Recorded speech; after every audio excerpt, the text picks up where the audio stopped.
Hello বন্ধুরা, চলুন আজকে আপনাদের সাথে একটা শরবতের শেয়ার করব। আজকে আমি বানাবো আম পোড়া শরবত। শরবতটা কিভাবে বানাই ভিডিওটা শুরু থেকে শেষ পর্যন্ত দেখবেন, তাহলে দেখে বুঝতে পারবেন। আর যারা না পারেন তারা ভিডিওটা শেয়ার দিয়ে রেখে দিবেন, পরবর্তী সময় দেখে শিখে নিতে পারবেন। চলুন কিভাবে আম পোড়ার শরবতটা বানাই। এখন গরমের সিজন, আম পোড়া শরবতটা শরীরের জন্য অনেক উপকার। চলুন।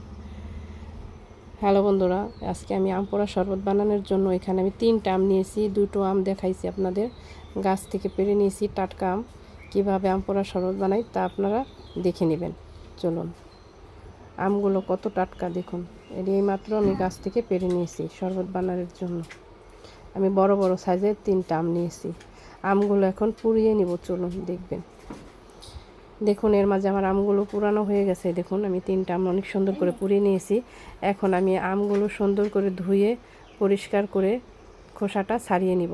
চলুন কিভাবে পরিষ্কার করে ধুয়ে নিই তা আপনাদের দেখাবো।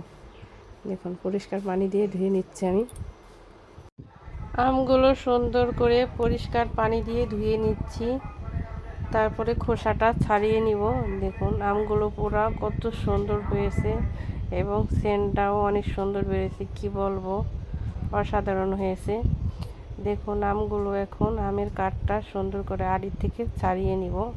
আর নিয়েছি মিশ্রি, নিয়েছি লবণ, আর একটা শুকনা মরিচ পুড়িয়ে নিয়েছি। চলুন এখন কিভাবে শরবতটা বানাই তা আপনাদের সাথে শেয়ার করব। এখন আমের কাঠটা বাইর করে নিব। আমের আঠি থেকে দেখুন আমটা কত সুন্দর, আমি আঁশ হয়ে গেছে।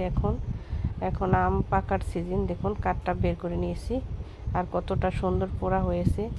আর শরবতটার কথা কি বলবো, অসাধারণ হয়েছে। আপনারা প্লিজ বাড়িতে একবার হলো ট্রাই করে দেখতে পারেন। এই দেখুন, আটি থেকে কাঠটা আমি ছাড়িয়ে নিচ্ছি। দেখুন কি সুন্দরভাবে আটি থেকে কাঠটা বের করে নিচ্ছি। এইভাবে দেখুন কতটা কাঠ বেরিয়েছে এবং বড় বড় 3টা আম নিয়েছিলাম, অনেক বড় সাইজের। দেখুন কতটা পরিমাণের আমের কাঠ বেরিয়েছে।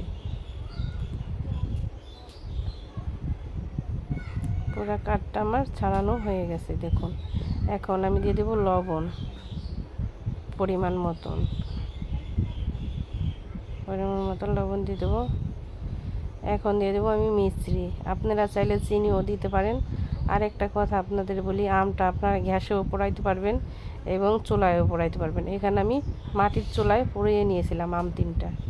এখন দিয়ে দিচ্ছি একটা শুকনো মরিচ।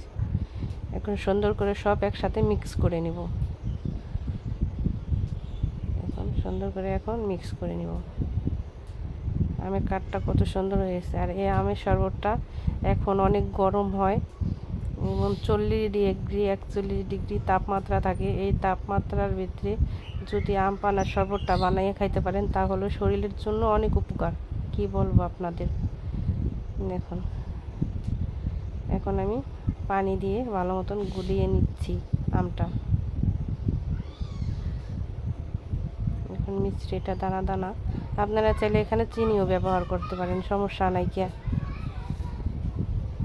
আমার ঘরে মিষ্টি আছে তাই মিষ্টি দিয়ে বানাই নিলাম। এখন চলুন সেকা দিয়ে নিব। দেখুন, আমার এর মাঝে আমি একটা জালি দিয়ে সেকে নিয়েছি। আম পান্নাটা সেকে নেওয়া হয়ে গেছে। এখন একটা চামচ দিয়ে ভালো মতন নেড়ে মিক্স করে নিচ্ছি।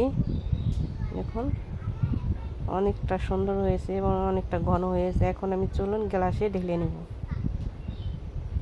দেখুন আমের শরবতটা কত সুন্দর হয়েছে।